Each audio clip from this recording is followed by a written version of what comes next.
All right. Hello, everyone.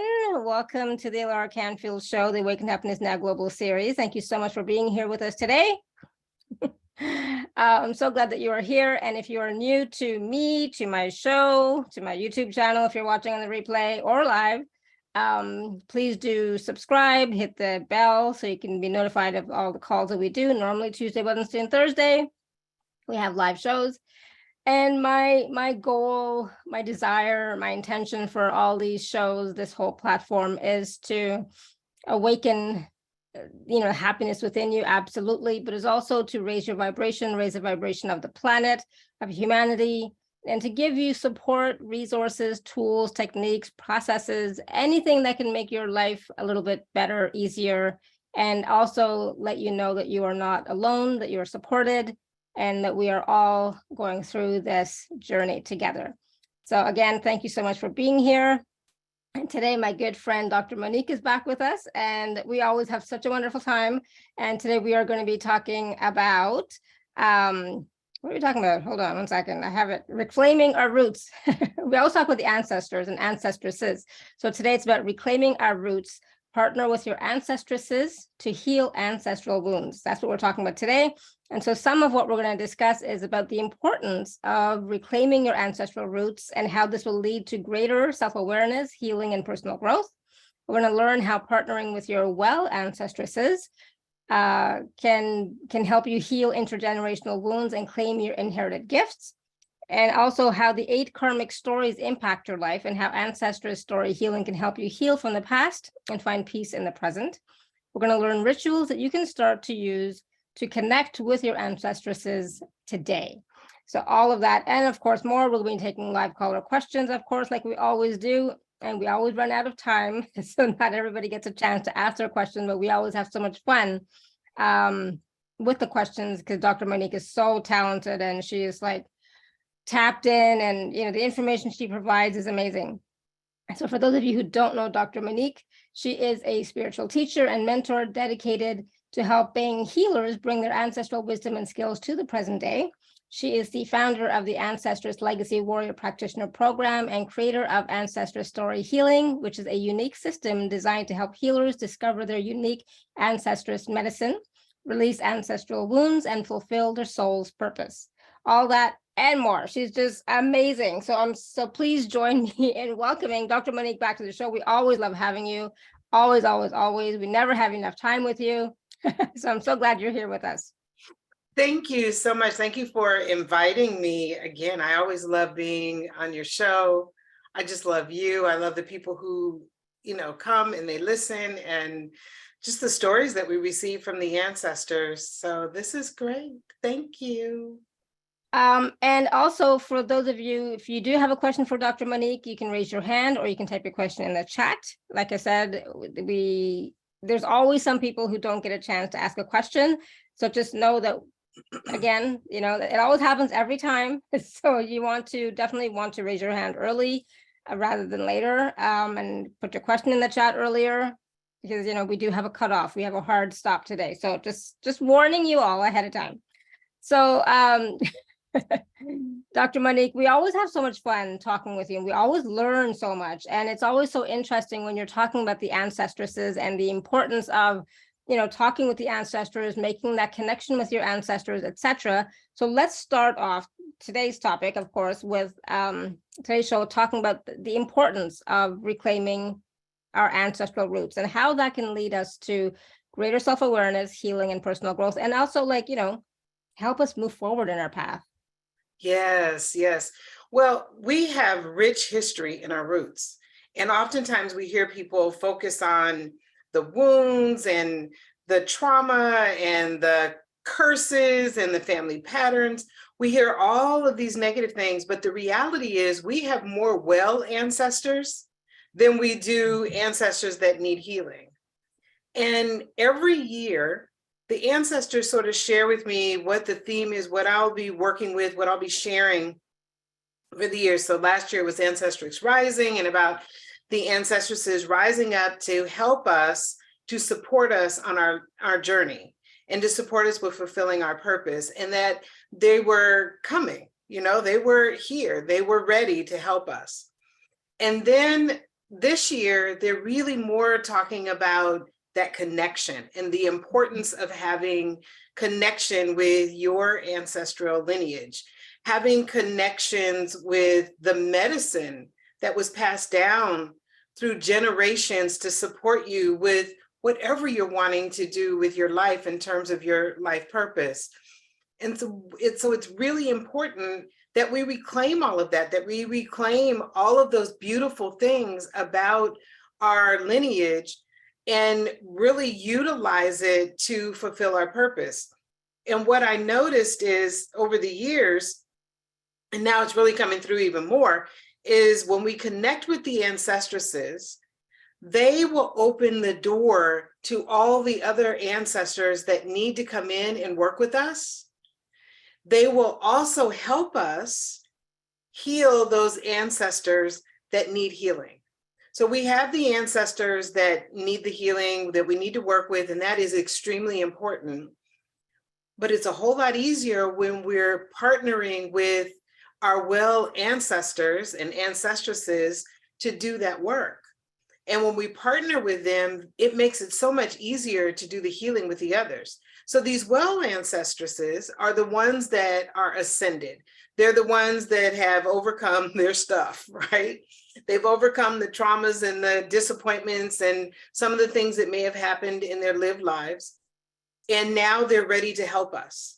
And then the ones that are wounded are oftentimes ones that haven't really overcome the things that they experienced in this lifetime, in their lifetime.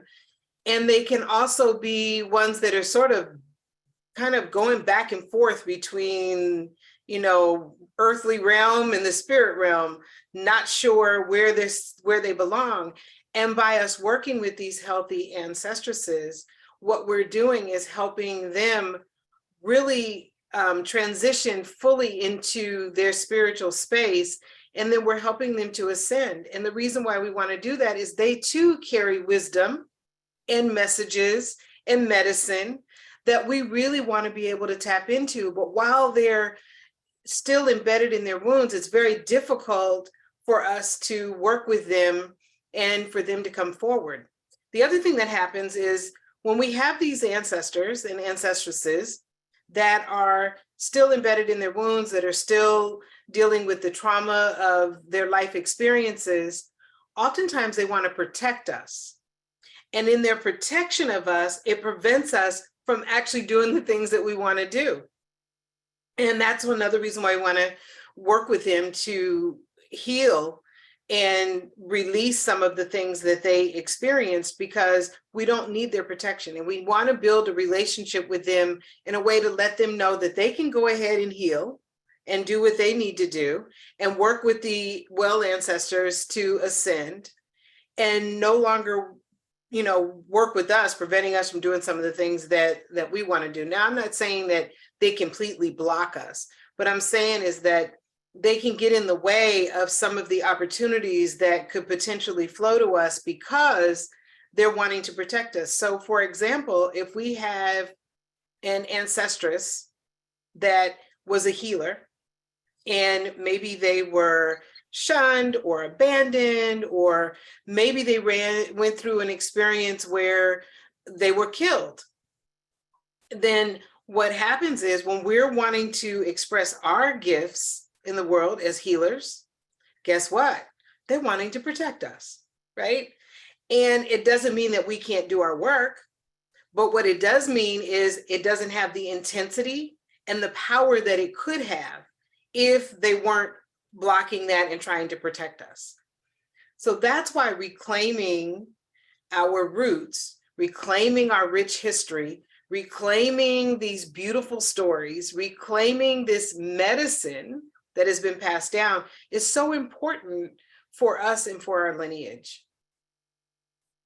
That is so powerful. And I love that you shared about how they're protecting us, because of course, if they had been killed as a healer, then of course they don't want that same thing to happen to us, even though it's a different time and space now, but still they're holding on to that energy of what had happened to them, right?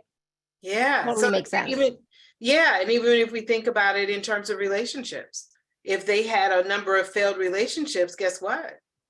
they're wanting to protect us. So maybe we're not now fully able to engage. Let's say they were abandoned and their husband or their wife left them. And now they're like, oh, I don't want, that for you. So I'm going to protect you, which means now maybe you're dealing with some of these abandonment wounds. Now you're taking on some of this energy, and now you're having some challenges connecting with people because they're wanting to help you keep from having that pain, which is nice, but it's not helpful. Yeah, absolutely. And that's why it's important to do the healing work with the ancestors so that they can be healed of that limited belief and that and the wounds that they experience, and free us from their protection per se. Yes. And sometimes because of the fact that they're often, ancestors that that lived over the last 3 or 4 or 5 generations, then their power and their strength is a little bit stronger because we're not connecting with those well ancestresses and ancestors. So if we're not connecting with our well ancestors, then what happens is their power, their energy seems to dominate a little bit more than it needs to. And that's another reason why it's important for us to have that partnership and that connection, because those ancestors that we're connecting with will be able to say, hey, no, that's not the way this is going to work. And we're going to work with you. We're going to heal these wounds. Yeah, awesome. So it really is important for us to work on ourselves, but at the same time, work with our ancestors too, so that they can be healed and they can move on and free that energy from us so that we can continue to move forward. But how does protection look like? What does that look like when you say that they're protecting us? What does that look like? Yeah, so what it can look like is these wounds, these karmic stories that we're working with, right? The 8 karmic stories that I share with people. For instance, I talked about abandonment, but let's say betrayal. When we're dealing with ancestors that have experienced a great deal of betrayal, then oftentimes we will feel the energy of that betrayal and make decisions based on their betrayal and not really based on what's happening in our own personal lives. We also may take on that energy, which then attracts the opportunity to experience betrayal more, right? And so that's why it really shows up in a way that impacts our lives. And it doesn't necessarily mean, like, for example, let me share with abandonment. I didn't experience abandonment. My parents were both in my lives. I didn't experience a great deal of abandonment around me, but I still carried that energy. And I carried that energy of abandonment because abandonment was strong in my family. If we even go back to enslaved times where my ancestors were enslaved, there was a great deal of abandonment that took place there. And I look at my grandmothers, they both lost their mothers before they were 4 years old. On both sides. That's a form of abandonment, right? And they were both put into orphanages. That's another form of abandonment. And then they were released and not released, but they were, their fathers came and got them out of the orphanages and then took them away from the people that they had known for a number of years, another form of abandonment. So this abandonment energy was in my family lineage. And although I didn't experience it personally, I could see how it was showing up in some of the choices that I made, not so much in the relationships, but in the choices. I would say, oh, I'm going to do this, I'm going to do that. And then next thing you know, I've kind of abandoned the idea, not because it was a bad idea, not because I couldn't do it, not because I didn't want to, but there was something that was showing up that would be like, oh, maybe I shouldn't do that. And it really made it difficult for me to make really sound decisions sometimes. And I had to clear that energy in order to shift that and change the way I went about making goals for myself, even the way I focused on my vision, the way I fulfilled my purpose. I had to heal those wounds. Now, what was beautiful is that as I did it, I noticed a shift throughout my entire family. I noticed how there were different choices that were made. There were different things that people started doing. And I noticed that people started connecting even more. And we're a pretty well-connected family, but it was very interesting. I could see relationships shifting in a way. And it was really beautiful to see that actually taking place. So those are some of the ways that they show up. But, you know, when we look at any of the karmic stories in like grief, if our ancestors experience a great deal of grief, they're going to come in and try to keep us from having that experience. Well, if they come in to keep us from having that experience, that means that if you don't have connection, because if you're connected to people, at some point they leave. And at some point you experience grief. It may mean that you have some difficulties on your job. Why? Because you have a hard time being in a team environment and really working with people.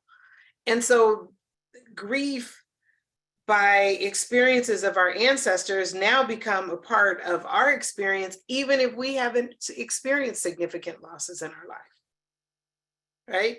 And then if we do experience the loss, what then happens is it becomes even more difficult for us to recover from that loss, because we've now taken on all of the grief of the generations before us, and now we're mixing that with our own experiences, and it prevents us from being as resilient as we need to be. Wow, thank you. That really, that gives great clarity on, because I was like trying to figure it out, and it's like, I don't understand how, but I get it. I can see that how in my own life, definitely. And other people have mentioned that in the chat as well, how they're resonating with what you're saying about the karmic stories and what they've experienced in their lives as well. So it's interesting that sometimes we don't even know in what ways we are being impacted by our ancestors and their wounds and their stories, and how that's playing out in our own lives. Yeah, we don't. We often don't. And we think it's just our own personal experiences, right? Yeah. We think, Yeah. oh, or I'm attracting this, you know? Yeah. And not to say that we don't attract some things, because obviously we do, but we can attract it even more if it's been passed down in our lineage, right? If it's something that has occurred in our family lineage, we can attract even more of it. Yeah, we have an affinity for it, for sure. Yeah.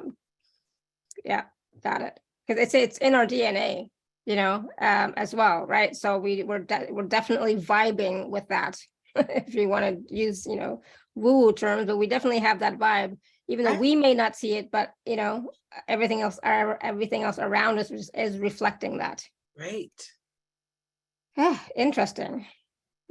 I like I said, I always learn so much from you about ancestors and how they affect us so much. So thank you for that. Oh, so so we talked a little bit about the 8 karmic stories and how they're impacting us, right? Did you want to go through all of them? I think you touched on a few of them already. Yeah. So we have abandonment, abuse, anger. Those are 3 that that really show up if we've had ancestors that have lived through a lot of times like through war or through some unimaginable losses, some kind of massacres, tragedies, situations like that, then we definitely will see those. And then there's betrayal. I always have to look because sometimes I forget. Betrayal, fear, and grief. Betrayal, we talked about a little bit. Fear. So if we have ancestors that lived in fear, then we will oftentimes see that impacting us in ways where we are not willing to be seen. We're not comfortable being heard. We don't tend to speak up. We tend to have a lot of blockages around, you know, sharing our voice. We oftentimes will not really completely step into our purpose because we're afraid. And there's so many things that are the foundation of the fear in terms of these karmic stories. So abandonment can feed into the fear. Betrayal oftentimes feeds into this fear. So fear actually can cover a lot of the karmic stories. But the fear piece is one that I see often when I'm working with light workers and healers and spiritual entrepreneurs who are really stepping out and sharing their messages, the messages that they're receiving, the messages that that they feel deep inside of them. They're not willing to do it because they're oftentimes dealing with an underlying energy of abandonment and betrayal that is coming from their family lineage or even poverty. So there's this belief that being a healer means being in poverty. Being an entrepreneur, specifically one that focuses on spirituality, means not having any money, right? So there's oftentimes sort of this piece that goes hand in hand with fear. And then we have scarcity and shame. So the scarcity piece also plays a part in the fear, as I mentioned. So the scarcity piece is really interesting because, you know, we used to focus a lot on the poverty, but it really is about scarcity. It's about a lack. And there are a lot of stories of lack that show up. And lack can be a lack of love, a lack of money, a lack of opportunity, you know, all of these different ways that we experience a lack of something. If our ancestors experience that, then it often will show up in our lives. It'll show up in our beliefs. It'll show up in how we attract opportunities and money and experiences, how we attract love. And when our ancestors have experienced these situations, particularly when we're talking about healers, if our ancestors experienced a lot of scarcity, then what they're trying to do is push us towards things that will help us to not experience that. And if they happen to be healers that experienced something really horrible during their times as healers, then oftentimes now they're like, okay, we're blocking the abundance there. We're going to push you towards something else. We're going to help you go on another path. And I can honestly say, you know, I was an engineer, construction management engineer in corporate America, and that was never the path for me, right?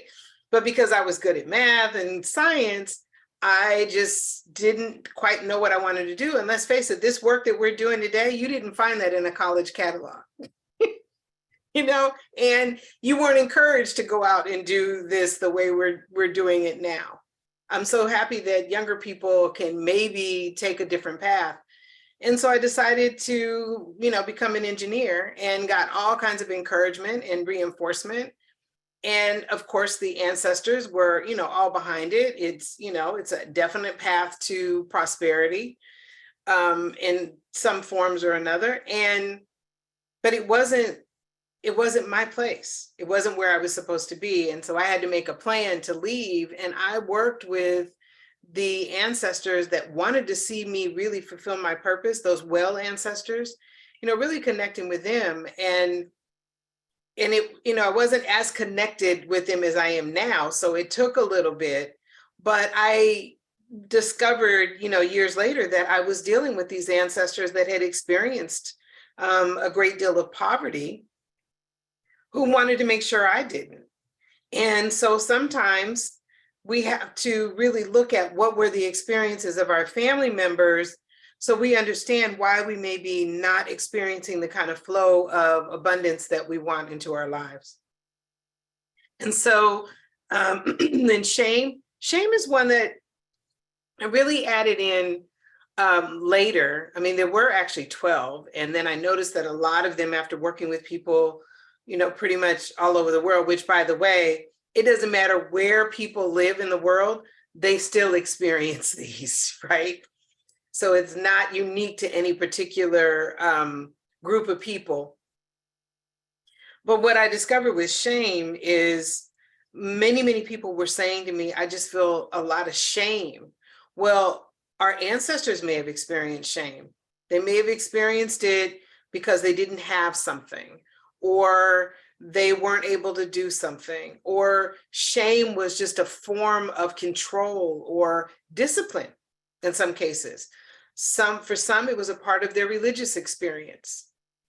And so if our ancestors experienced it, sometimes we're carrying this burden along with us, and it's showing up in ways where it keeps us from actually being fully engaged in a particular experience, because we're feeling shame about different things that may have taken place in our family lineage, or different things that may have taken place in our family.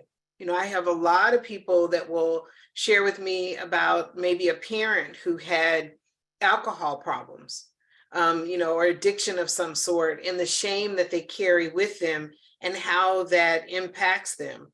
Well, if you had ancestors that were carrying that shame as well from, you know, for some reason from multiple lineages, well, now it becomes even bigger, and it becomes an even bigger block for us.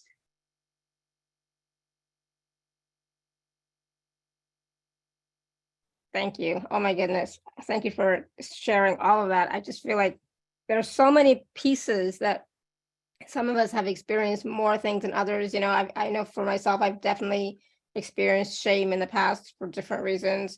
Lack, fear, big time, abandonment, right? Betrayal. I think I have all of them. I have all of them. I've experienced in this lifetime. And I know some of the stuff can definitely be past life issues, and as you say, some of them are ancestral, right? So knowing that some of the issues that we are experiencing are related to our ancestors, and knowing from hearing you over and over again sharing about this, that when we start to work with our ancestors, when we start to help them to heal their wounds, then we ourselves see the transformation in our lives, and like you say, in your family as well, right? So it doesn't just affect you, it affects those around you too, because they're like family members, because they are also affected by those ancestral wounds, right? Yes. Oh, yeah. Yeah. Our family members are impacted too. And what's interesting is each family member may respond differently to the wound. So if we have siblings, and you may have siblings that, you know, everybody was raised by the same two parents in the same household, but you have some that are impacted more by abandonment and some that are impacted by betrayal more. It often occurs based on what was happening at the time this person was conceived and at the time this person was born. If there were some conflicts that were going on in the family unit, or let's say your mother, she's pregnant and she has a tremendous loss of some sort. Now she's experienced this abandonment, she's experienced grief, maybe even some scarcity, depending on, you know, what the loss was.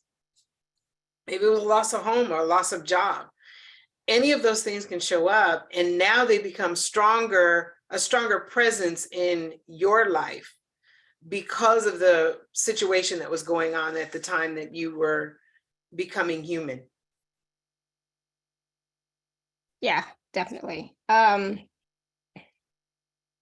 So yeah, lots of comments in the chat. People are so resonating with this. They're so relating to this, you know. And of course, people are asking for like a group clearing or group healing. We'll talk about that in a little bit. But you're going to share some rituals with us too. And I know this, usually the rituals come out when we're talking to people, you know, like, right. So that's the fun part, when people are asking their questions, and then, you know, some rituals are shared, right, which is for everybody. So just understand that when we are talking to you about your issue, your ancestor, etc., please don't just think it's only that message or that healing or that ritual or that process. It's only for that one person. It's for anybody and everybody who'd like to have it, or who resonates with it. Okay, so just keep your eyes and ears open. This is what I'm saying. Yes, So, yes, that's important. Yeah, exactly, because it's not just for that one person. It's for anybody no. else who you know resonates with it at all in some way. Do you want to take some questions, because people are being shy so far? I know we have Evie, and then we have some questions in the chat, which we'll get to as well. Sure, we can take some questions. Yeah, you definitely want to raise your hand, because I know I know you all will later on when it's too late. So, this happens every time. But we get so much information and so much wisdom, and the processes come through with these readings. So Evie, yes, your hand is still raised. You want to unmute yourself? Yeah, thank you. Hi, Yeah, Evie. thank you, and thank you, Dr.MoNique. This is so interesting. Yes. Right. So, my question is I relate to everything, it seems. And I feel like the loss part is very interesting. That loss part, the grief, the loss, I don't know why it's so poignant and so repetitive. Yeah, okay. Well, So is there anything that they would like to say, or you would like to direct me to, so we could do some healing? yeah, that's definitely just kind of connecting in with them. It takes me a second sometimes to find out which ones, oftentimes they're all kind of coming through, and I'm like, okay, you all have stories, just like we all have a bunch of stories. You all have stories, but we want the one that is most useful for you right now. So let me just connect in. 4 generations on your father's mother's side. Yes. You have ancestors that experienced a tremendous loss. There was a loss of land.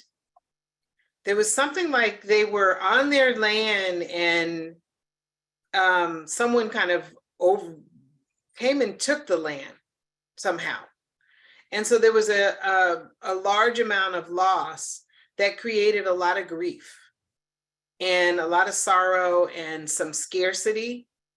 And so those ancestors that experience that on that side of your family need some support and some healing.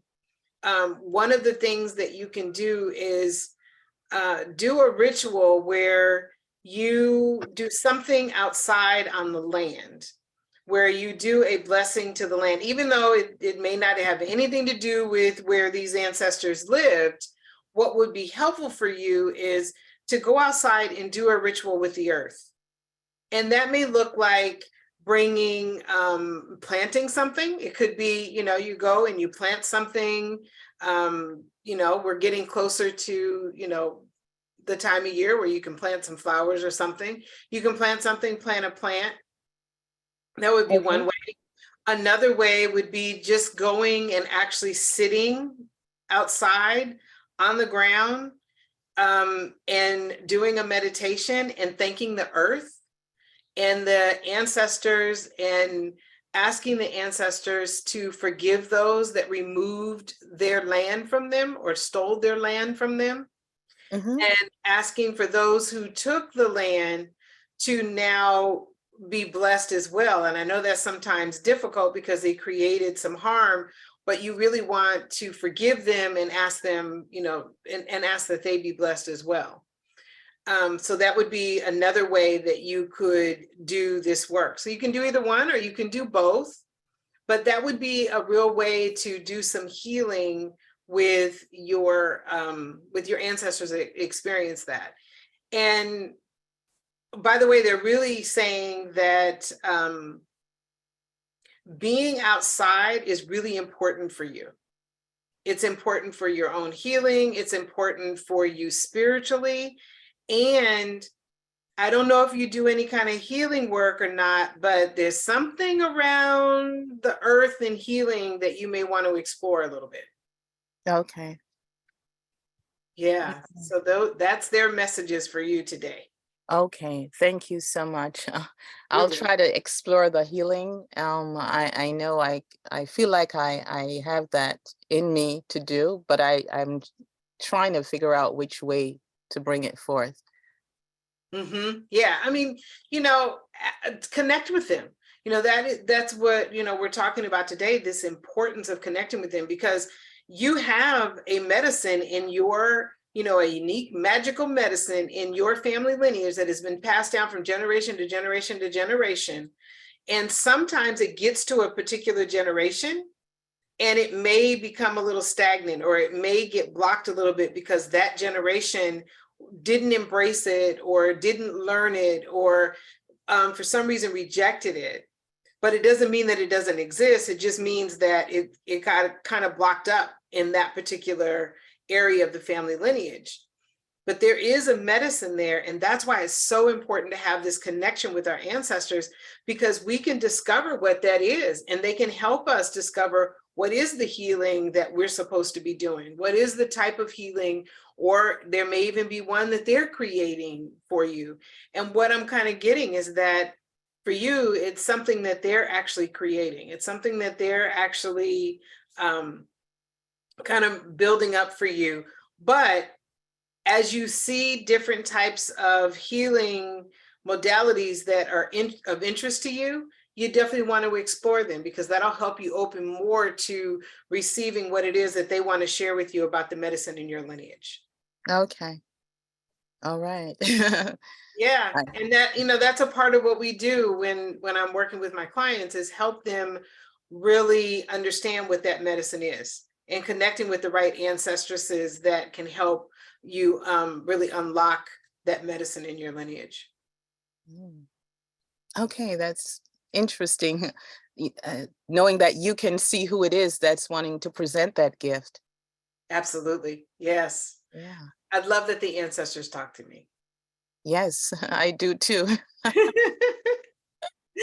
Thank you. Oh, I Awesome. appreciate it. Thank you so much, Dr. You're welcome. MoNique.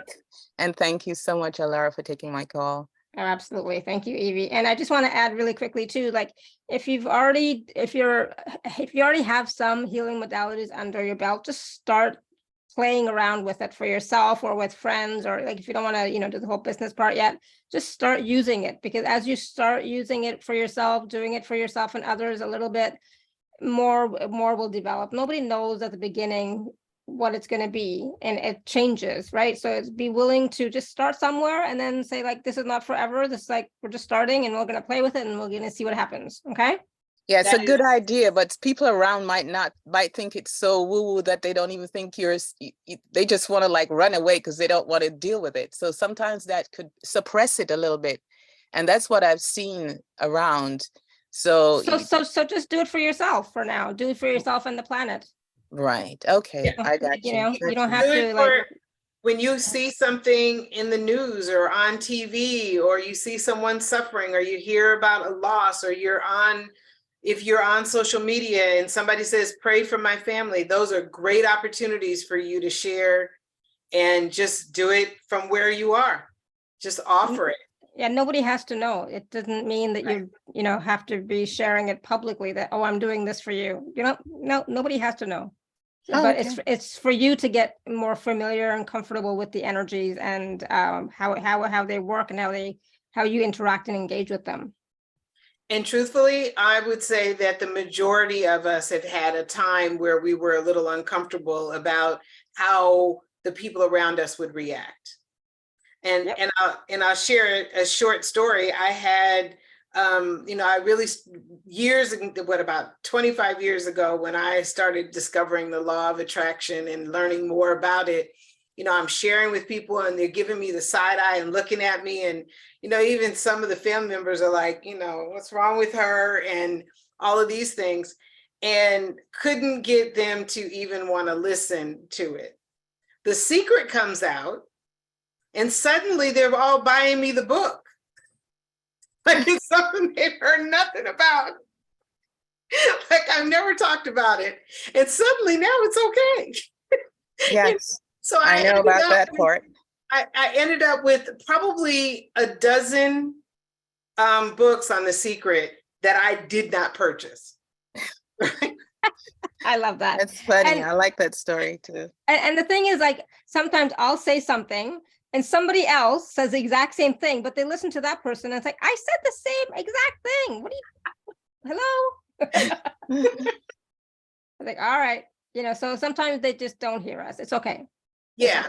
Yeah. And the more you step into it, the more the people that are around you will, the more confident you feel about it, the less inclined people are to even say anything. Now, do I have people that are probably saying things that I'm not aware of? Probably, but as long as I don't know, I don't care. Right? Exactly. Who cares? I'm at a point now where I don't care anyway, but exactly. but you know, you the more you feel confident, the more you really connect with that unique medicine that you have in your roots, Right. the less you will be inclined to be concerned about it. And the less you're concerned about it, the less it shows up, you know, because you're vibrating from a whole different level. And so then these people are not really looking at you crazy. But start small. Yes. Start out just doing, you know, like Alara said, just start out doing it for yourself.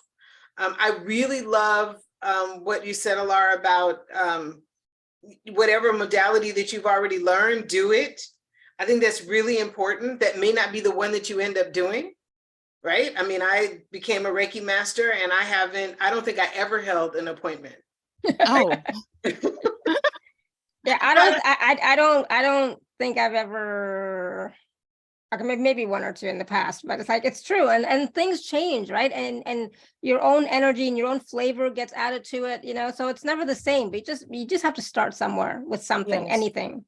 And I love that you're saying that too, because I say to my clients all the time, you know, learning these different healing modalities is great, because when you get ready to work with people, you have things to pull from, but it'll all kind of form in your own unique way, which is exactly what you said. And then when you mix that in with this medicine in your roots, then it really starts to kind of form and become something of your own.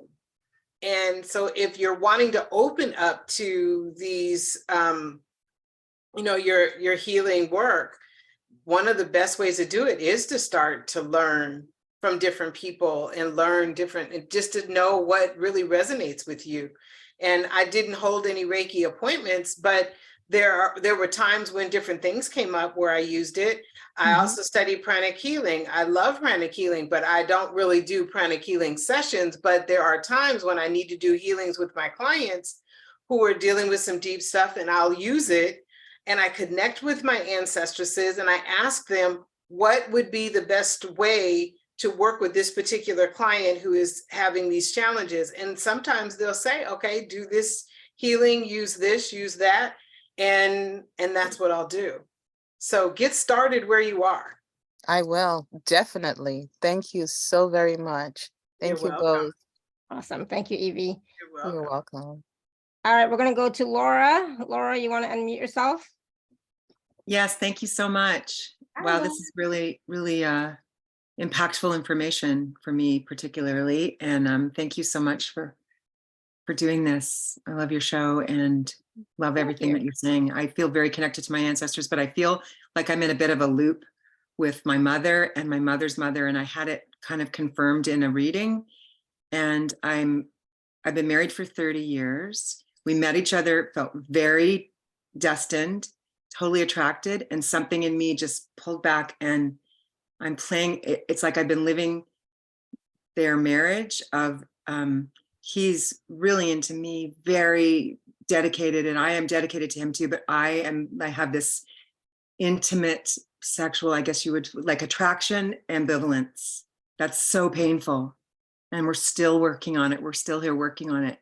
But I think that it may, I don't know, I'd like to just open it up to you because I've heard about my grandmother, like just the puritanical, I was raised in kind of a puritanical, you know, good girls don't.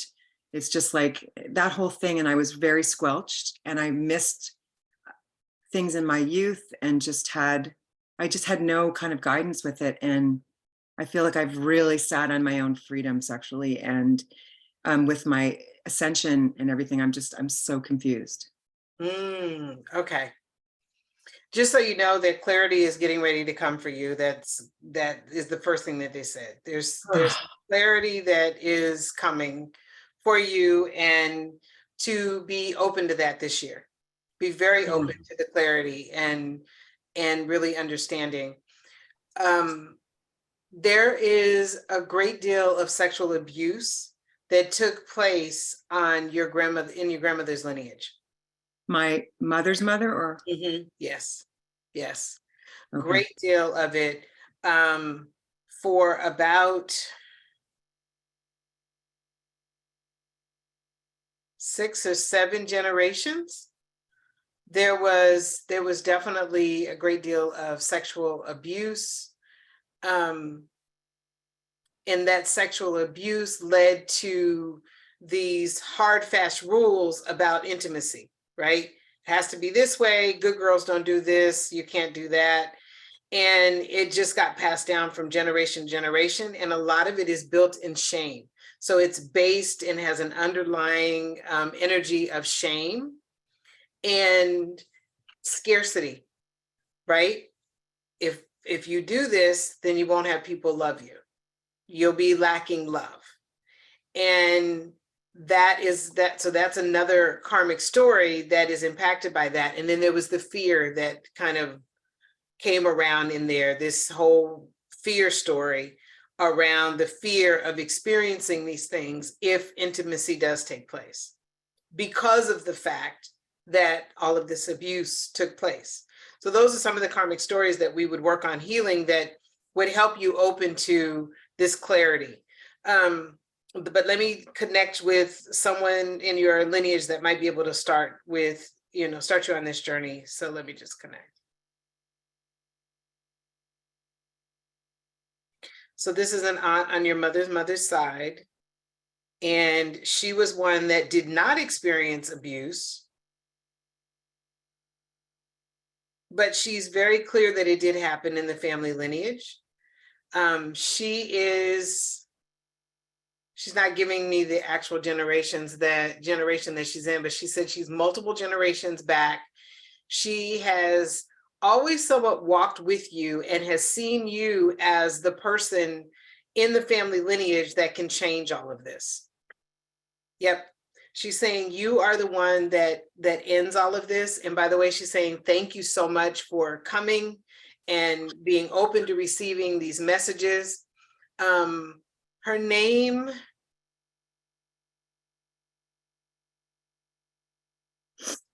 I think it's Ariana, is what I'm getting. And one of the things that you can do is create the altar, and that's one of the things we're going to talk about. If you already have one, fabulous. If you don't, create an altar and create one that specifically connects with her. She is your point of contact for doing the healing work. She's saying that she's not necessarily your point of contact for discovering your medicine, but she is the contact for creating this healing that needs to take place in your family lineage because of the abuse. She's also saying that in your family, there are many, many women in the family that either didn't experience the abuse or basically stopped it, right? When it started to occur. And so that she wants you to just remember that these were very powerful, strong women who, in times when they weren't supposed to have a voice, did. In times where some of these things were acceptable, they spoke up. They didn't allow it to happen. And she wants to remind you that you have that same strength. That when there's something that doesn't feel right to you, it is absolutely okay for you to say, this isn't working for me. I'm not doing this. And she really wants to remind you of that, about the importance of you just connecting with your intuition and knowing what's right and wrong for you, and then basically working on that. The altar, she is encouraging you to put something on the altar that represents, and this is from her, not me, represents something sexy. Okay. Right? So whatever that means to you, it could be a picture, it could be a piece of clothing, it could be whatever is sexy to you. And she's saying not raunchy, right? But just sexy, right? Something that you look at it and go, ooh, that's really sexy. Okay. To place that on your altar. and she likes the color. She likes like sky blue is one of the colors that she likes. So maybe something in a sky blue color. Yeah, I'm wearing it.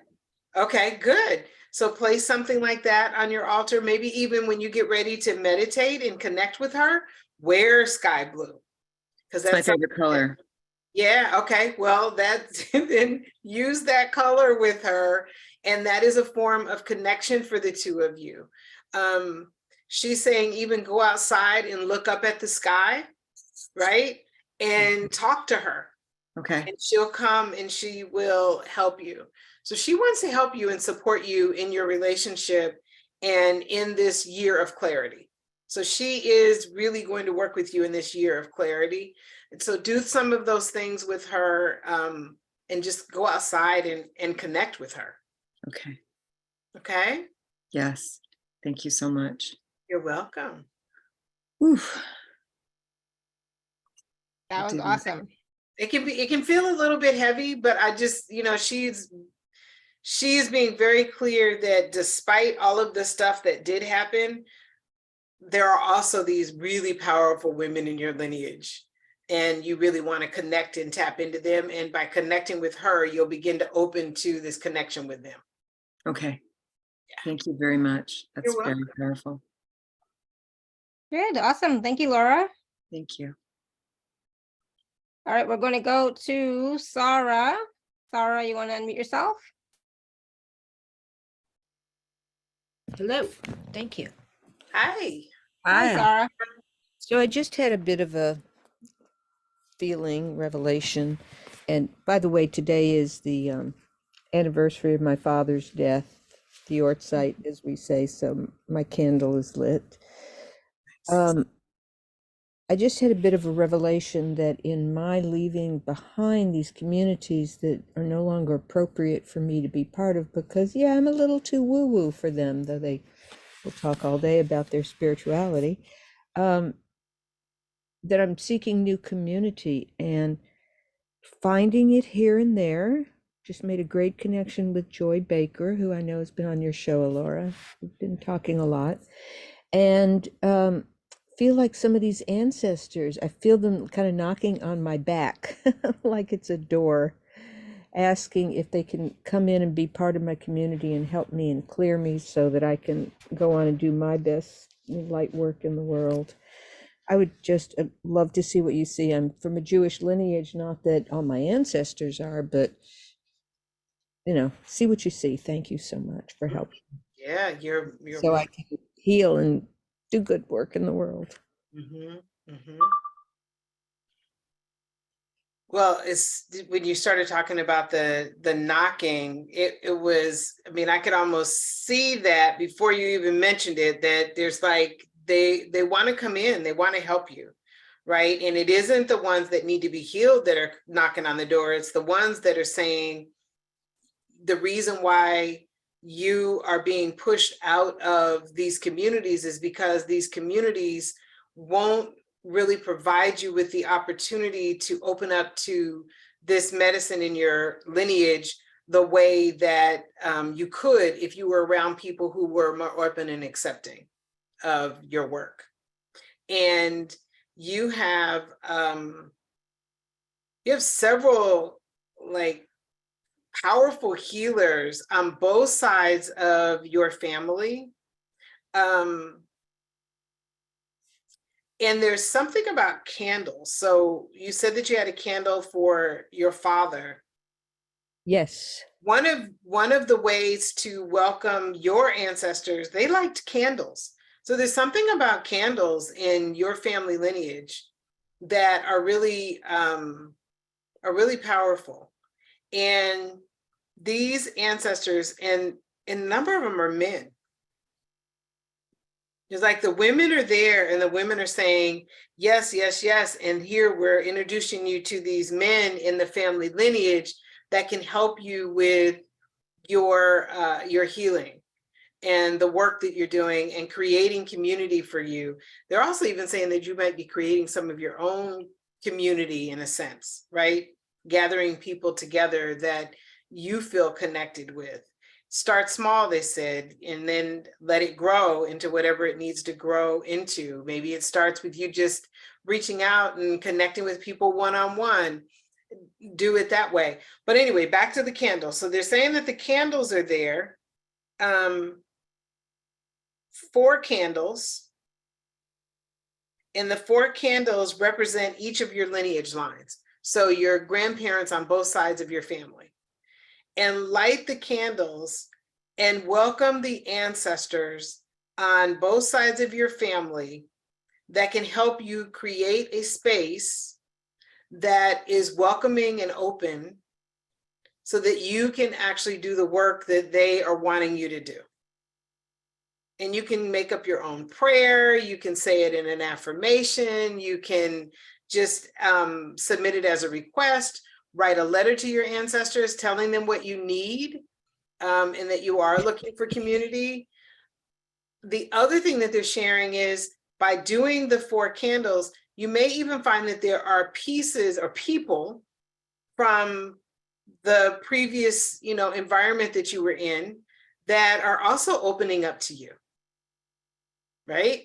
They're also there because with this candle, what you're doing is you're shining this candle, and this candle is shining a light on who you are on a soul level, which then brings some of those people in going, okay, I didn't see you before, but now I see you, right? So that's another place where you can have that connection. Yeah, the candles, that is your ritual. Lighting a candle, lighting those 4 candles at least 4 times a week, kind of looking at doing things in 4s for a while, lighting the candle 4 times a week, making an offering to the ancestors in your family lineage. That offering can be anything from food to water to wine. I know, my father liked brandy. He liked brandy and milk, by the way. And I don't drink it all, so that, the brandy already didn't sound good to me, but brandy and milk, but that's what he liked. So I put brandy on my altar. So you might want to, what did they like? My grandmother had this game that she played with us as kids where we would go to visit her, and we always knew to go look around her house because she had hidden some chocolate candy somewhere around the house. And we would find it and we'd come out and go, oh, we found the candy. And she's like, no, you didn't. I didn't lose it. Right. And then she would just chuckle. And then, we'd get that piece of chocolate. Well, I always put chocolate on my altar. When I'm wanting to connect with her, I put a piece of chocolate on the altar. And I've even, kind of replayed that story as I'm connecting with her and get the laugh and, and then I put the chocolate on the altar. So look for different ways that you can connect with your ancestors based on your culture, your history, experiences that you may have had with ancestors, things that you knew about the ancestors. And even if you didn't know your ancestors, it's perfectly okay because you can just look back at history. If you know that there are some Jewish roots in your family, as you mentioned, then maybe look at some of the cultural traditions and rituals that took place and incorporate those into your altar. And that is a way to welcome them in. Well, it's interesting because I have in my house a 300-year-old Holocaust Torah.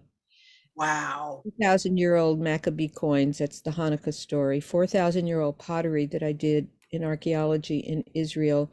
A big portrait of my grandmother over my mantle that my sister took everything else, and I found this falling apart thing and had it restored, and my grandfather too. Yeah, I've got a bunch of, I have so much Jewish historical stuff, but our ancestors aren't necessarily just Jewish, are they? Are we talking about soul ancestors or physical in this body ancestors? And also I'm a walk-in, so I suppose that, complicates things a little bit. But in pulling wisdom or healing, that's not a good word, pulling, but are we looking just at the ancestors from this biological body, or our soul ancestors in so many other lifetimes? For the purposes of today, that's all we're looking at. We're looking at our blood-related ancestors. Now, I look at ancestors from all different perspectives, including the ancestors of those that we may be close to, maybe our spouses, the ancestors of people who may have raised us or had a significant contribution to our lives. We're looking at soul connections. So we're looking at a whole, a whole community of ancestors, if you will. But for the purposes of what I'm sharing with you today, we're looking at blood ancestors. And, truthfully, if any of us does our DNA, we probably will find that we're not all of one thing. Chances are that's not the case, right? In fact, I haven't met anybody yet that said, I only came up 100% this. But if we know that there are other aspects of our, in our DNA, other, ethnicities in our DNA, other nationalities in our DNA, then what we can do is go to those and actually bring those into our altar as well, because those ancestors are just as important to us as the one that we, predominantly, attach to or associate with or know more about. So it's very important. Okay, well, I want to say I've been lighting a lot more candles lately. I was never a candle lighter, but I have a little one that my dear friend who passed, a Kabbalist, used to light when he did his amulets and, blessings and all that. And I've been putting a votive in that for a while, but my mother liked to light candles so much that she lived with my sister, and my brother-in-law forbade her to buy any more candles because so many cabinets were chock full of candles. So I think you got it. And in Jewish religion, yeah, the candle lighting that we do with blessings all the time are a big part of the tradition. I thought many years ago that my last name meant lamplighter. Ah. Schendelman. I thought it was from chandelier, chandelier man, whatever. I found out it was husband of Shandel, which I found out after I'd named my daughter Shandel. So anyway, thank you so much. I thought of a couple of other things. I'll put them in the chat. Thank you, Alara, so much. Thank you. Thank you, Sarah. Thank you. All right, I want to take a question from Valerie in the chat. She said, I have a wound about not feeling competent, inadequate, feeling inadequate, feeling stupid, without confidence when learning new things. How do I know if that is ancestral or from this lifetime? It's both. It's both. Because all of that gets mixed in, right? So this is for all of us. If there's something around abandonment, there's things that are happening right now in our lives around that, but it also comes from the ancestors. So what were she named the kind of the karmic stories. What was it? Yeah. Not feeling competent, inadequate, feeling stupid, without confidence. Okay.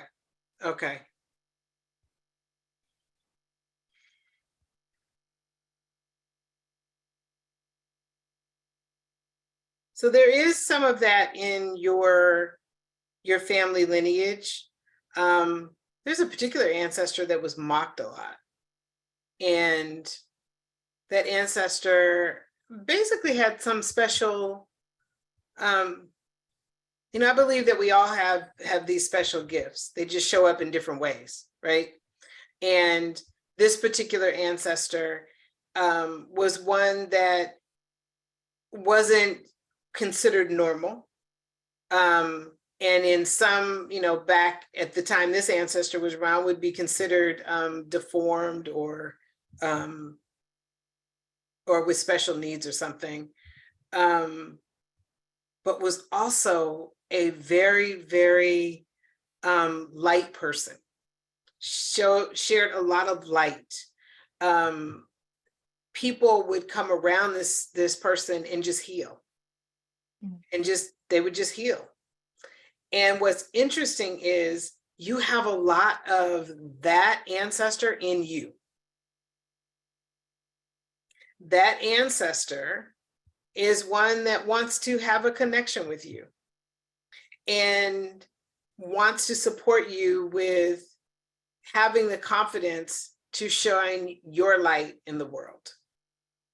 And the interesting thing is that for you, it's a sort of a similar thing, the candle. And this particular ancestor loved little like play cars. They were wooden cars. So if you can find either one that is a picture, or you can find an actual wooden car, place that on your altar as just an invitation to this particular ancestor to work with you around having more confidence. There are some ancestors that could use some healing, and these are ancestors that are dealing with a significant amount of fear. And so they do need some work, and they need some healing. But you can start with this really well ancestor that he was just, I mean, he's just showing me this beautiful light and love, and is, you know, loving you. And because of his mental capacity, he wasn't able to even really experience the negativity from people. He doesn't even know what that, he just didn't experience it, even though it was happening. And he's wanting to provide you with the same thing. So if, you know, if there is some negativity around you, if there is something that is really creating some lack of confidence in you, that's coming from outside sources, he's ready to help you just really shine your light brighter in the world. I mean, it's like I feel him just like hug, right? Just loving and kind and warm and loving. And he's saying, this is your time to rise above. Your time to rise above. And he wants to help you. He absolutely wants to help you do that. Trying to see if there's anything else that he wants you to do. He said to write him a letter about how you really want to feel and what you want to accomplish, and place that on your altar. Place it on your altar. And it's a letter to him. So the first thing you may want to do is write a letter about what you want to release, what you want to let go of. And then the second letter is what you want to experience as if it's already happening. So you're writing it in a letter form to him, basically thanking him for all of these things already happening for you. So you now are letting him know what you need to release, and you're letting him know that you're thankful for the fact that he's already creating these things in your life for you. And you place that on your altar, and he's saying that he liked bubbles. He liked bubbles. So you can either draw some bubbles, you can get a container of bubbles, you can maybe even as an offering to him, fill up a bowl and create like a little bubble bath in the bowl as an offering to him. I know I tell people all the time, these rituals and these different things that the ancestors ask us to do always sometimes seem like, oh, really? That's kind of odd. But everybody I know that does what they're either told by their ancestors or does it because they've heard it and they just felt a connection to it, they always experience a transformation that you know comes over and takes place. So those are ways that you can connect with him, that he's, you know, he has a very boyish energy. So some of the, you know, if there's little energy like that that you can bring into your connection with him, it is going to be extremely powerful. So get started. You can get started now. Oh, he also liked coloring. So if you enjoy coloring, then color something, put it on the altar. You may decide to color a wooden car. Paint a wooden car, whatever it is. Wow. Wonderful. Let us know how that resonates with you, Valerie. I can tell that you're being moved by it for sure. So that's great. Good, good, good. Okay. There was a question in the chat from Missy. 1 second. Missy says, fear is debilitating and keeps me frozen in time. I was not born into poverty, but live in it. All I want is to be a healer and teacher and help people connect to nature to heal, but I could be off. How can my ancestors help instead of keeping me small? So nature is your interest. Okay. So your ancestors, the first thing they said is, we're not keeping you small. Although we might provide you with some protection, you especially have a lot of well-heeled, healthy ancestors that are ascended. You have very few that are deeply embedded in their wounds. There's some, we always have some. But you have a number of them that are very, very healed and healthy and wise. And there is an ancestress on your mother's side. So she would be 4 generations back. Mother's side, 4 generations back. Okay.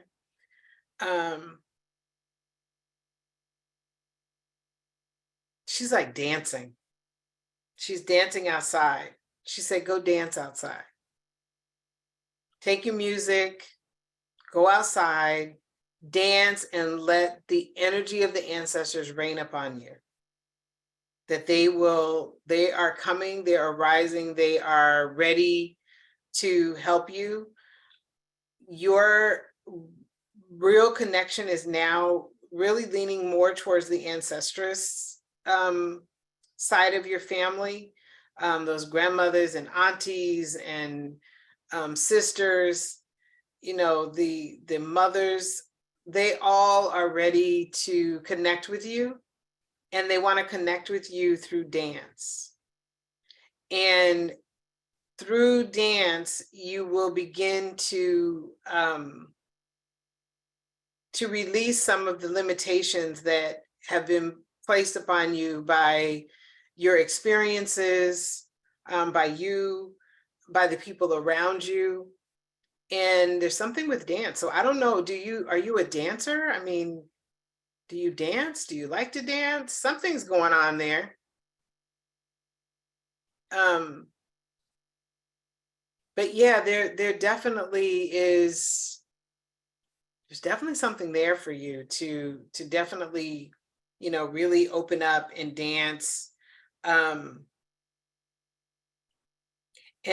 your ancestors that dance, they liked pinks and yellows and just like light colors, white. They love those colors. So if you're dancing, if you have a shawl, or if you are wearing those colors, if you have those colors, whatever it is, definitely wear that and go out. And just go out and dance. Did you see in the chat? I She feel said, nauseous, but I love to dance to the blues. yeah. Okay, if you love the blues, you know what? Go and put that music on, stomp your feet, shake your hiney, and have some fun. Because that is how they want to connect with you. They want to connect with you. So enjoy the blues. Enjoy, there's a deep connection for you with music and dance and these ancestors coming in. And maybe you even want to learn what some of the traditional dance was from your community. But definitely, I mean, it's almost like I see the stomping of the feet, right? The stomping of the feet on the earth. And there is something about, you can do it inside as well, but there's something about the outside and your foot hitting the earth. You can be in shoes still, but it's something about your foot hitting the earth that brings up this circle of ancestresses that want to rise with you and help you expand and open up to all of the things that you've been really wanting to do. So one of the other things that you can do is the same thing. You know, write a letter to them about how you want to be in the world, how you want to feel in the world, how you want to show up in the world, how do you want to be seen in the world. Write a letter to them, and then take your letter and hold it or put it in your pocket and then dance. And you're going to see some real pretty incredible things happening as a result of that. Awesome. Let us know how that resonates with you, Missy. I mean, and it's so funny when Dr.MoNique said, do you like to dance or so on, you know, and she said, wow, I'm missing, I love this. I want to be free to express. Awesome. Yeah. But when you mentioned, do you, I'm getting something about dance. Do you like to dance? Like if somebody would have asked me that, the answer would have been like, no, I don't like to dance. But in my past lives, I've been told, because people have seen it many times, I used to dance, but classical Indian dancing in temples, you know, like that type of dancing. I can see that because you have a regal goddessness kind of flowingness to you. So I can see that. But in this lifetime, I have to have a drink in both hands to actually have any rhythm or movement or anything. I don't drink anymore, so it's like that's never happening. Well, it's interesting because you naturally kind of flow just in your movements. So that may be your form of dance. That's the way you're expressing your ancestral roots. Yeah, just with my hands, just not the feet, you know. And like I watch a lot of the Indian dances, you know, on TikTok and the Instagram reels. You know, they show all these, you know, people doing these dances, and I'm like, how do they do that? I'm like, how do they do that? I couldn't do it. You know, it's like I just find it so amazing. Anyways, just a little funny story about dancing and me do not get along. Okay, well, I want to take one more quick question from Angela, then I want to talk about the package, and then we'll see how much time we have left. So Angela, you want to unmute yourself?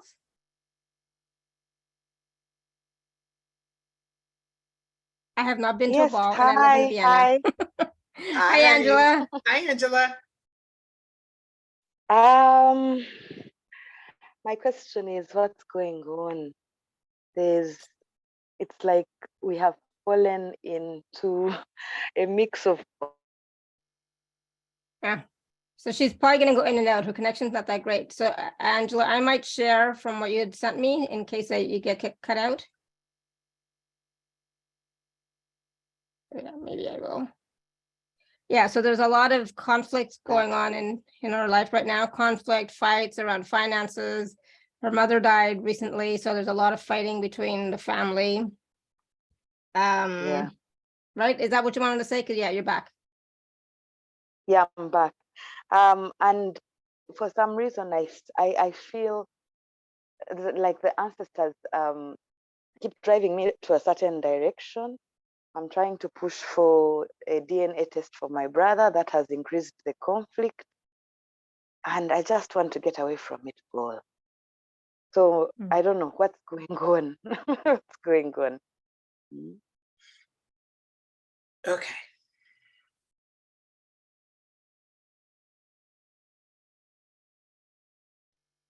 Is your father still living? My father passed in 2020, October. My youngest brother passed in June 2021. My mom passed on 10th January this year. Oh my goodness, I'm so sorry. Okay. And they didn't leave any will, so they left quite a bit of challenges. Okay.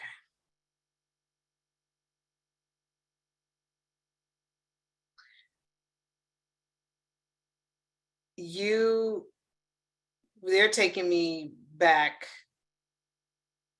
a number of generations to your healed ancestors.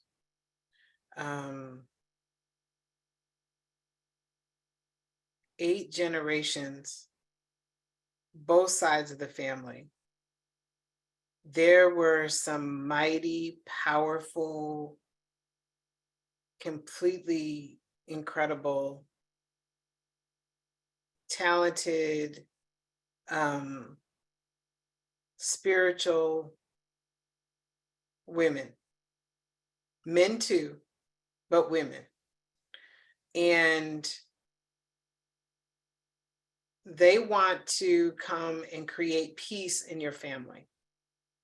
They need to be invited, and it'll take a little bit with them because they're far back, but they're ready to come through, and they're ready to help you and your family minimize the conflict that you're experiencing as a result of death in your family. And one of the ways to connect with them is by honoring your mother, your brother, and your father with your altar. They are in, they're ready to fully transition. They haven't fully because of the conflict that's happening. But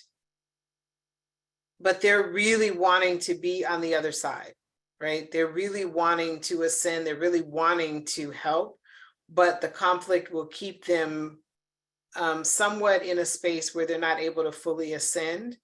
But you have these powerful ancestors who are very helpful with that. And they are ancestors that really are good at conflict resolution. One of them was sort of like the one that helped with conflict in the village, and helped people resolve conflict, and was the one that could do energy work and do different things that created a more cohesive environment.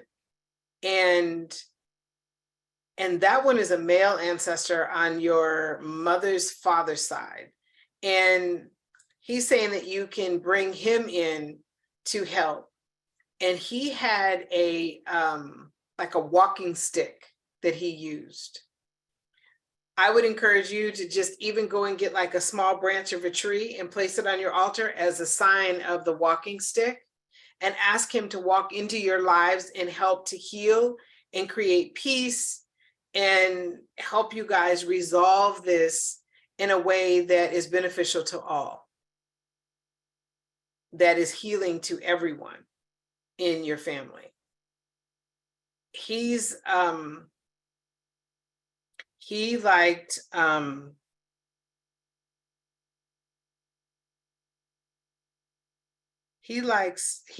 loved like water. He loved drinking water. So adding, water on your altar would be good. He also, he likes straw, I guess, like holding straw in his hand. So I don't know where you'll find that, but you probably get it at a craft store. So you would put that on your altar. Anything that you can, as you sense that maybe things that he would enjoy, you want to put those on your altar. Any traditional foods that you may be able to think of, place those on your altar as a way to invite him in. He loved, there was something about goats that he loved. So you might want to put a picture of a goat on your altar. And he loved like being outside. He didn't being inside. He slept outside. He liked being outside. So maybe even, taking a few things outside occasionally and doing a prayer and asking him to come in. But this is an ancestor that really wants to help you really smooth things out, because as you do that for this part of your family, it is actually going to spread. It's going to help your ancestors to ascend that need to ascend. It's also going to help with current and future generations as well. So this particular ancestor is coming through, and it's interesting because he always felt really connected to the women in the lineage, and not in a flirtatious or intimate way, but more in a, he knew that they had power. And that's why he feels very connected to you. But that is also why the ancestresses are bringing him forward to work with you. I would really spend some time working with him. I think that would be really, really helpful. And a lot of the conflict is embedded in fear and lack, right? So that's where a lot of the conflict is coming from. Not even if it's not right in your family where there's a lack, but from generations of it. So that's a way for you to get Okay. started. So is the lineage impacted, for example, if we discover the stepbrother is not the biological sibling, if he's the instigator of a lot of the current conflict? It will get rid of the current conflict, but if the stepbrother has always believed that he was part of the blood lineage, then there's still a connection, right? So connecting with this particular ancestor will help heal that wound as well, because now that person would experience betrayal, right? They would experience some abandonment. And whenever we have people that were either raised with us or were close with us or even thought they were part of our blood lineage, we carry some of the wounds that they've experienced as well. We carry, and they bring that energy into it. They also bring the energy of their, like if he's not your biological brother, then he also has the energy from his biological family that he's bringing into the mix. While it will help on maybe a, it'll help on a physical level to determine where things are, divided and how things are split.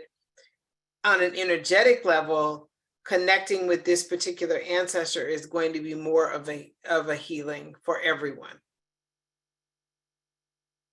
Okay. So, and how about the deaths? For example, my dad's mother was killed by a nephew. I didn't hear that part. I think by nephew. And my concern was this conflict. Oh, you're really cutting out. My dad's mother was killed by a nephew. Okay. You can. No, you're really cutting out. Sorry, Angela. Yeah. Yeah. And we have to move on anyways. Yeah. Yeah. Okay, that's okay. Yeah, So- I would love to work with you some more, Angela, because I think that there are, I could feel a number of ancestors that are wanting to come through. But we would definitely, look at doing that in a little while. I think we're going to talk about the package, and that is a place where you would be able to do some deeper work if you want to. Okay. All right. So Thank you, that helped. Nara. Thank you, Dr.MoNique. Oh, thank you, Angela. you. And go back and listen to this again, because there was, there might have been some pieces that you missed. Okay, so just make sure you go back and watch this. Okay. I will. Good. Thank you. Awesome. Thank you. All right. Yes, Laura, it is. We have one person that asked about the book in the background. Mm-hmm. That is the family history book that my mom and my aunt wrote. It's 10 years of research and collecting stories of our family. And I open it on a regular basis and just read and connect with that particular ancestor of the day. And something that I encourage everyone to do is to begin to collect the stories from their family lineage. Talk to the elders in your family before they're gone. By the time the book was published, several of the stories that were collected from family members, they were no longer with us. So I'm really happy that my mom and my aunt were able to connect with them. But that is it's one of the things that, my family just cherishes that book because of all of the rich history that's there.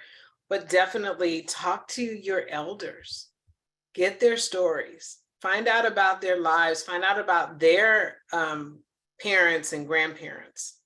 Very Yeah. important. Absolutely. Good. Thank you for asking about that, Yes, Marta. thank you for asking.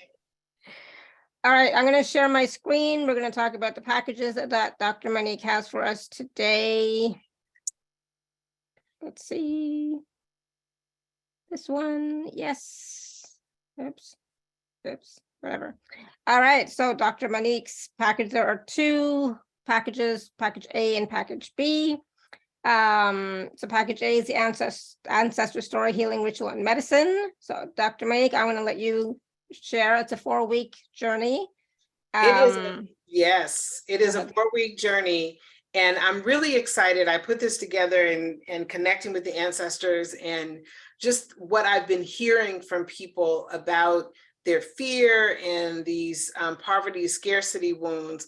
And I put this together, and it's extremely important that people learn how to make these connections on their own with their ancestors. So what this program does is it gives you the foundation of beginning to make those connections with the ancestors in your lineage that are ready to help you release fear and any poverty, scarcity wounds that are in your family lineage. And basically what we're doing is identifying these wounds and then working with these beautiful ascended beings to heal the wounds. And I'm so excited because this is going to be an absolutely phenomenal journey where you will feel this transformation take over. So we're, like I said, we're healing fear and poverty stories. We're learning how to connect with the ancestors in your family, the well-healed ancestors, to heal family wounds. We're going to start to connect with your ancestresses to understand what the medicine is in your family lineage. We'll be doing spiritual practices and rituals to connect with the ancestors. And then you'll learn more about creating your own personal ancestors altar or ancestral altar, that will honor ancestors and ancestresses in your family lineage. And all of this will take place in a 4-week period. But the beauty of this program is I will be offering all of this and you'll be able to keep it. So you'll have access to the rituals, to the soul journeys that we'll be doing, all of the guided meditations, all of the teachings will be available to you after the program is over so that you can go back and do this as many times as you want. 2 of the sessions are live sessions where we will be connecting with the ancestors right there during the live session and taking you on guided journeys. If you're not able to attend, those sessions are just as powerful when you listen to the replay. So it's okay if you're not available to do it. And once again, we'll be sharing these different rituals, these fun things that you can do on your own to create that connection. And then in creating that connection, I'll be doing some work with you during the live sessions on connecting with this ancestress that may need to help with a particular ancestor that's coming through that is having some challenges right now. Yeah. Awesome. So that's package A, and then package B is everything in package A plus a ancestor story healing wisdom circle live session. Yeah. So that's a live session as well. If you really want to take this work deeper, you have a little bit of an experience today of what the healing circle is like, but it definitely goes much deeper than we did today. Every person that signs up for the healing circle will have an opportunity to ask a question, receive guidance, information, and wisdom from their ancestors, rituals and practices and things that they need to do to help with either their healing or bringing their gifts and their work into the world even more. And so every person will have that opportunity. It's similar to what we did today, but it goes much deeper than that. And that is, it's like your own personal session. But the beauty of this is because we're in a group, we're also pulling the energy and the wisdom from all of the ancestors. So sometimes, I'll just get ancestors that will blurt things out to share, and I'll share those as well. any of the rituals and the healings that are taking place, any of the information that's shared are all things that you can keep and you can utilize as well. If you feel like you are connected to the information or it resonates with you, you'll have access to the replay for as long as you want. And you'll be able to go back and really connect with those ancestors in some really powerful ways and be able to go back and hear the messages. And what I find is you'll receive a message, you'll hear it, and then maybe a week or two or a month or 2 months down the line, you go back and listen and there's something else that comes through. And that's why I'll make sure that you have them to go back to. Mm-hmm. And package B, there's also a fast sign-up bonus free ticket for Claim Your Ancestral Medicine and Magic Virtual Retreat. Yes, yes. So I have this this little retreat that we're doing. It's online. It's a virtual retreat. You'll be able to come and we're going to really talk about Ancestress medicine and really how to tap into it, what it is, how to work with it, and what you need to do to really unlock it for yourself. And the different, well, you'll learn some different rituals, you'll learn different practices, you'll learn how to do a little bit of research so that you know what that medicine is and you can start to bring it into your life now. So that's awesome. A bonus. Yes. Yeah, that's a bonus for package B, right? Yeah. Yes. Yes. Yes. So package A and package B, there are 2 and 3 part payment plans available as well. If you are an Inner Circle member, use your discount code to get your 10 or 25% discount. You can also use gift code ATHN10 just for this month to get a 10% discount if you're not already part of the free Inner Circle. Okay, so just know that at the end of this month, that ATHN10 code is going to be going away. So make sure you join the free Inner Circle. It's free. All right. Beautiful. So again, those 2 packages, package A is $150, package B is $350. And of course, again, there are 2 and 3 part payment plans available, and use the discount codes, gift codes as well. That'll be that are available for you. Okay. And awesome. I want to add this: if you didn't get called on today, or you did get some information today, but you want to take that deeper, that the wisdom circle is really the place. The healing circle is really the place where you can get that information and take it deeper. Yeah. So if you're ready to connect and you want to connect to heal any wounds that are in your family that are associated with fear and poverty. And if there's, if you're like, okay, well, fear and poverty are not the biggest ones, there's others, you can still come. I'm going to be providing you with different tools for those specific karmic stories. But if you have others that you want to work on, you can actually come and you'll still be able to benefit from the program and really begin to work with those stories as well. So awesome. Don't feel like it's limited. Yeah.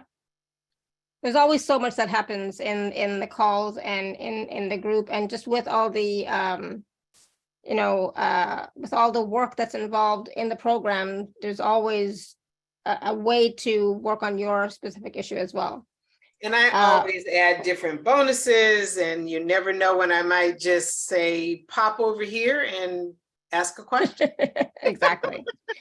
Now, one of the things I wanted to mention, which we did not, is the gift that you have for us this time is the creating the altar, right? Yes. Gift. So that is on the gift page. For those of you who are already part of the community, you have access to the gift page. The link is always in every email, so check that out. But do you want to describe a little bit about what that is? I mean, we talked a little bit today about creating your altar, right? And some different things you can include on your altar, but do you want to share a little bit more about that? Yes. So, oftentimes people say to me, well, I don't really know how to create my altar. What do I need to do? Do I need one that's huge in my house? Do I need, where do I create it? Or maybe even, I don't have a place to actually put it. Anyway, this guide will teach you not only how to create your altar to honor your ancestors, but just some rituals and some different practices that you can use and offerings that you can make to help with your ancestral veneration. And so this is a great opportunity for you to just begin to build out that altar. And I encourage anybody who is going to go through the program as well to grab that, and we'll be working with that in the program too. So you'll get a start from the ebook, and then if you join the program, we're going to take it deeper so that your altar is a real opportunity for healing and wisdom in your life, in your home, and for your entire family. Awesome. Thank you. You're welcome. Unfortunately, we do have a hard stop today, so I have no choice. Dr.MoNique, any last words of wisdom for us? And I just want to say really quickly, for those of you who haven't had a chance to ask a question, if you still have a question, you can always post it in the Facebook group, because I know Dr. MoNique is in there, and she will, be able to look at it and answer it there. Okay, so just, a quick question, not a full length reading, but a quick question. Okay. Yes, any last words of wisdom for all of us, Dr. MoNique? You always have so much to share, and it's always so valuable. Thank you. Thank you so much. The last thing I just want to share is connect with these beautiful beings. They want to help you. Have no fear, because you're calling upon those healthy and healed ancestors and ancestresses. And they will be the ones that will help you and support you and guide you and provide you with wisdom. And it is so powerful and it's so easy. And all of us have the ability to do it, not just someone who you know of that's been born with it or whatever. We all have the ability to connect with them, and they will connect with you through various ways. Don't give up. Partnerships take a little bit of time. So it'll take some time to build your partnership with them, but continue, stay consistent, and just allow that relationship to flourish, and you will see the transformations and things begin to flow in your life much easier than you ever expected.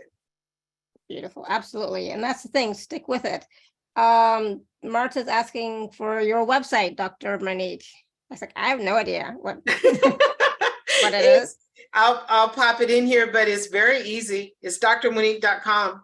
Okay, yeah, that's what I thought. I was like, yeah, but yeah. And Laura was asking, how can we work one-on-one with you? You can always, you just sent it to me. So I only send it. Oh, okay. How about I send it to everyone, huh? Yeah, because I know I could have figured that out, but my mind is not working today. Not feeling There we great. go. Perfect. Good. And then Laura is asking how can they work with you one-on-one? I don't know. You can go to the website and check it out. Send me a message. And actually my email is drmonique@drmonique.com. That's real hard to remember too. So I just popped it in there. Yeah, I always have to make sure I didn't mess them. Okay, yeah. Send me a message and we can talk about how we can do some deeper work together one-on-one. And how often do you offer this program? I don't know. This is the first time. There's always something new. So don't get me wrong. This is not just the first time, but there's always new programs that you're offering. But yeah, every time I come to your show, I offer something different just because I want to give people an opportunity to experience something different. So this is the first time I'm offering this particular program. And I can't tell you that I'll be offering it again or not, because I don't know yet. But I know that I'm offering it now.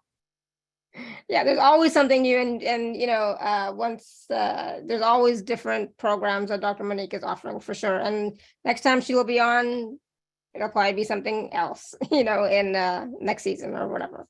It'll be something else. So who knows, right? So if you're resonating with this, jump on it. I guess for the early bonus for package B, the class is on February 23rd, and then the 4-week class starts on March 1st, I think, right? Yes, starts there's a little bit of time, but if you want that bonus for package B, then you want to get it before February 23rd. Mm-hmm. Okay, yes.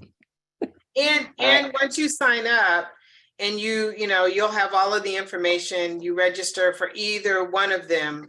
Once you have the information, then there also are some things that you'll receive to help get you started. So it's not like, I have to wait until March 1st. There's some things that I've already included in there to get you started. To get you going. Yeah, absolutely. Wonderful. Just trying to think if there's anything else that I can say. Nope, I got nothing. My mind is blank. So again, always a wonderful show, Dr. Monique. Yeah, I would say you're so talented. You're so tuned in. The information you bring forward seems to resonate with everybody. Like, you know, there's always some piece that resonates with everybody. So it's like, yeah, I mean, I'm always so impressed and blown away. So I really appreciate your talent, you know. Yeah, I just think you're amazing. And Thank so you of for course, giving me that honor to connect people with their ancestors. Thank you, Alara.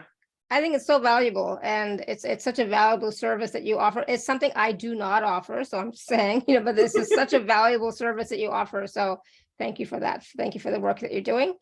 And thank you everybody for all your questions, your comments, your feedback. I think we missed a few people. I apologize, but we do have to go. And thank you, Missy, for your wonderful, nice comments in the chat. Yeah, thank you, thank you, thank you. And so until next time, may you continue to be blessed with an abundance of joy, peace, love, happiness, prosperity, and radiant health. Sending you all much love and blessings always. Bye for now.